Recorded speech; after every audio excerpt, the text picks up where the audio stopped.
Okay, let's have a look at division. So we've been using the bus stop method.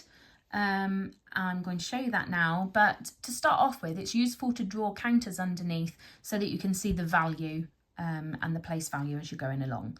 So we've got 400 counters, 5 10 counters, 6 1 counters. Okay, so now we're looking to see how many groups of 2 can you make out of the hundreds counters.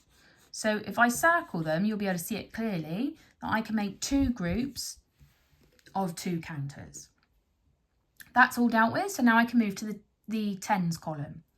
So I'm going to group the tens column as far as I can into groups of 2. Now you'll notice that there's one left over. There aren't enough counters in the tens column to make equal groups of 2. So we can say how many we can get so far. So there's 2 groups of 2 and the one left over, this is going to exchange to the ones column. 1 10 is the same as 10 ones. So 1, 2, 3, 4, 5, 6, 7, 8, 9, 10. So we have another 10 counters. So the one that was left over, the 2 groups goes at the top and then we exchange it to here. And as you can see, what we've actually got there, it tells us we've got 16 counters and that is actually what we've got here drawn. Okay, so if I split that into 2s, 1, 2, 3, 4, 5, 6, 7, 8 groups of 2 and that goes there. Okay, right, let's have a look at another one. So this time round we're going to divide by 3. So 1 counter, 2 counters, 3, 4, 5, 6 counters. Okay, now we're dividing by 3, so we're going to make groups of 3. I'm looking at this and saying how many groups of 3 can I make out of this 100 counter? Now there aren't enough counters there to make a group of 3, so I'm going to show that by putting a 0 there, and I'm going to need to exchange whatever is here that I haven't been able to share out yet. So that's all of those, which is 1 counter. So I'm going to exchange it there. But remember, 100 is the same as 10 tens. So I'm going to have 10 counters in addition here. 2, 3, 4, 5, 6, 7, 8, 9, 10. So how many groups of 3 can I make out of 12 counters? So if we group them in 3s. Okay, there we go. So I've got 1, 2, 3, 4 groups of 3 this time. So that goes there. Final bit, we've dealt with all of that. So the final bit is how many groups of 3 can we make out of 6? So if we group them, you can see that I've got 2 groups of 3. Okay.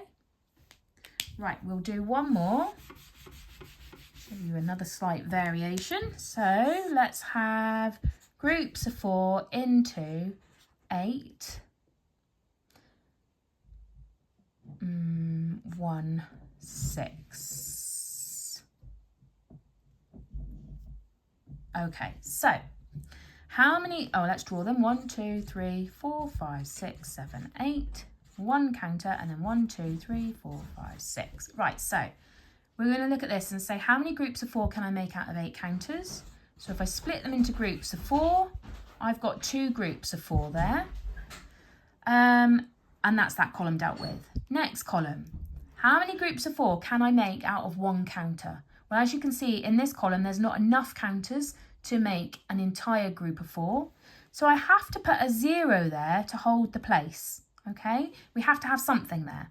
So that requires me to exchange this because I haven't yet shared out the 10 that's there. Okay, because remember 1 10 is the same as 10 ones. So now I'm going to exchange it to there, and then I have to draw a further 10 counters because obviously that 10 has now become 16 over here. 3, 4, 5, 6, 7, 8, 9, 10. Now group them into 4s. 1, 2, 3, 4. And there you have it, 204. Now, just for argument's sake, let's say that this was a 7 and that left us with an additional 1 here, okay? If you have anything left over at the end, we talked today about the fact that this is what is left. We call that a remainder, And so what would happen is you would share out the 16, so you'd have your 4 that goes here, and then we would say there's 1 left over, so we put an R to show it's a remainder. R stands for remainder, and you put your 1 there. Okay? Hope that makes sense. If you've got any questions, let me know.